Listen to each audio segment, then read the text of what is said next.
বারণ করছি, এখন যেতে হবে না। তুই বারণ করার কে? আমার যা ইচ্ছা তাই করব। তোকে বিয়ে করেছি বলে কি তোর কথা শুনে চলতে হবে নাকি? আমার কথা শুনতে বলছি না। আকাশের ওয়েদার খুব খারাপ, আজকের দিনটা থেকে যাও, এক্ষুনি ঝড় বৃষ্টি আরম্ভ হবে। তুই সব জিনে বসে আছিস। তুই আমার থেকে বড় তো, সেই জন্য। আমি তোমার থেকে ছোট তো কি হয়েছে? ছোট বড় নয়, আমার কথা শোনো। পাশের বাড়ির কাকিমা বলছিল আজকে সন্ধে থেকে অশনি ঝড় শুরু হবে। তাই বলছি ঝড় উঠে গেছে, আর বাইরে যেও না। চুপ কর, চুপ। কম্বল চাপা দিয়ে শুয়ে পড়। চুরি না করলে আমার রাতে ঘুম আসে না। আমাকে চুরি করতে হবে। স্যার, রাস্তা ছাড় মামার। আমার কথা শোনো, যেও না। আজকে আবার মাঘী পূর্ণিমা, দিনটা খারাপ। যেও না, দাঁড়িয়ে যাও। আমার কোনো কথাই শুনলো না, ভালো লাগে না।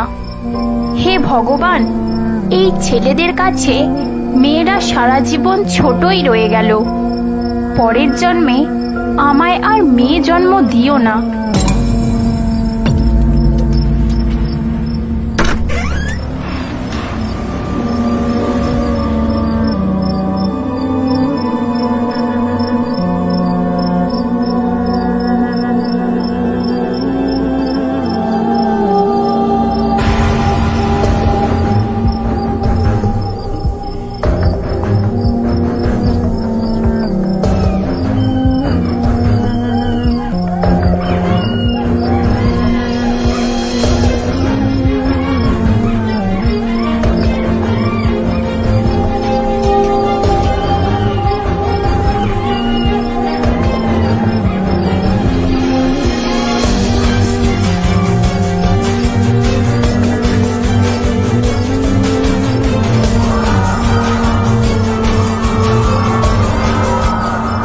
এ বাবা, আকাশ যে কালো মেঘে ভরে গেল, প্রচন্ড ঝড়ও উঠে গেছে।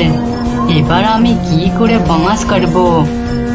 ওহো, চুরি না করলে যে রাতে ঘুম হবে না। না, এসছি যখন একটা বাঁশ কেটে তবেই ঘর যাব।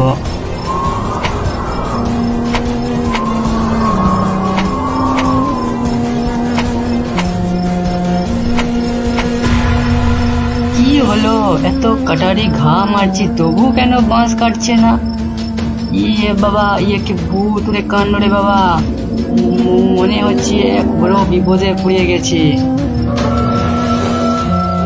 ঠিক তখনই ক্যাবলার চোখ যায় ডান দিকের একটি গাছতলায়। সে দেখে গাছতলায় একটি বউ খোলা চুলে লাল পেরে কাপড় পরে বসে আছে। চুলগুলো ঝড়ের দাপটে উড়ছে, আর মুখ দিয়ে টস টস করে ফোঁটা ফোঁটা রক্ত পড়ছে। এইসব দেখে ক্যাবলার চোখ বেরিয়ে যায়। সে বুঝতে পারে সে এক মহা বিপদে পড়ে গেছে। জোর করে কারোর কথা না শুনে এই মাঘী পূর্ণিমার রাতে বাঁশ কাটতে আসাটা তার ঠিক হয়নি। কিছু বুঝে ওঠার আগেই সে দেখতে পায় বাঁশবাগান থেকে একে একে কারা যেন বেরিয়ে আসছে।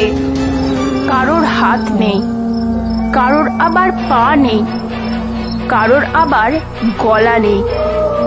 হিংস্র গর্জন করতে করতে তারা যেন ক্যাবলার দিকে এগিয়ে আসছে। তাদের প্রত্যেকের ভয়ঙ্কর রূপ দেখে ক্যাবলার সারা শরীর ঠান্ডা হয়ে যাচ্ছে। সে যেন নড়তে পারছে না। চিৎকার করার মতো ক্ষমতাও যেন হারিয়ে ফেলেছে সে। কারা যেন তার জীবন শক্তিকে স্তব্ধ করে দিয়েছে। তারা প্রত্যেকেই প্রচণ্ড রাগে ক্ষোভে তার দিকে এগিয়ে আসছে। বলতে চাইছে সে তাদের বাসা ভাঙতে এসে ভুল করেছে, আর এই ভুলের মাসুল আজ তাকে দিতে হবে। এর আগে ক্যাবলা কখনো ভূত দেখেনি। সে বিশ্বাসও করেনি ভূত বলে কিছু আছে বলে। তার মধ্যে থেকে ভূতের ভয় কবেই চলে গিয়েছিল। তাই প্রত্যেক দিন রাতে জঙ্গল থেকে বাঁশ চুরি করে নিয়ে বাজারে বিক্রি করত সে। আজ সে নিজের স্বচক্ষের সামনে যাদের দেখতে পাচ্ছে তারা কেউই মানুষ নয়। প্রচণ্ড ভয়ে সে কাঁপতে শুরু করে। সে বুঝে উঠতে পারে না আজ সে এদের থেকে কি করে রক্ষা পাবে। কোনো ক্রমে তার শরীরের সমস্ত জীবন শক্তিকে জোর করে শেষ একবার চেষ্টা করে। সে যে রাস্তা দিয়ে এসেছিল সেই রাস্তা দিয়ে দৌড়তে শুরু করলো। মাথার ওপর আকাশের ঘন ঘন গর্জন, চারিদিকে ঝড়ের দাপট তাকে যেন থামিয়ে দিচ্ছে। তবুও সে শরীরের সমস্ত শক্তি দিয়ে পালাতে থাকে। রাতের অন্ধকারে কিছুই ভালো করে দেখা যাচ্ছে না। ভূতেদের দল যেন গর্জন করতে করতে তার পিছু নিয়েছে। আজ তাকে তার ভুলের মাসুল দিতেই হবে, আর সেটা তারা নিয়েই ছাড়বে। প্রচণ্ড অন্ধকারে কিছু দেখতে পায় না, শুধু সামনের দিকে ছুটতে থাকে। হঠাৎ কিছু একটাতে পা আটকে ক্যাবলা পড়ে যায় আর মাথায় প্রচণ্ড আঘাত পায় এবং সেখানেই সে জ্ঞান হারায়।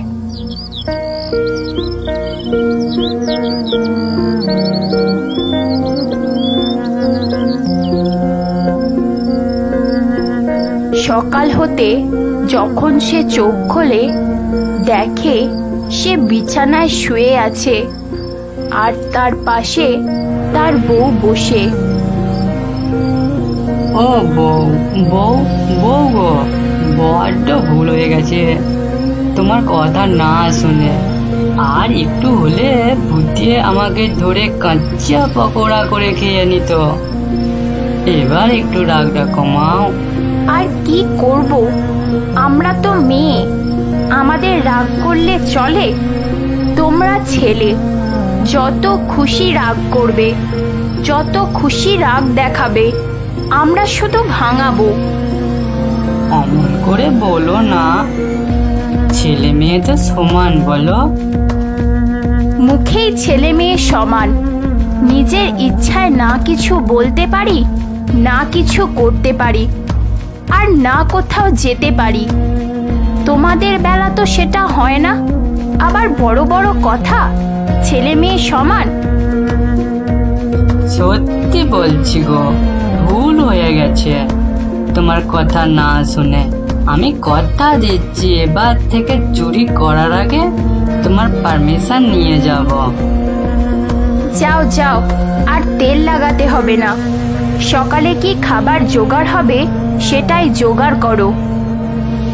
আমার বড্ড খেপে গেছে না, বেশিক্ষণ ঘরে থাকলে চলবে না। তাড়াতাড়ি বইয়ের কথাটা শুনে কাজটা করিয়ে দিই। এইরকম ভিডিও পেতে আমাদের ইউটিউব চ্যানেলটি সাবস্ক্রাইব করুন। ধন্যবাদ।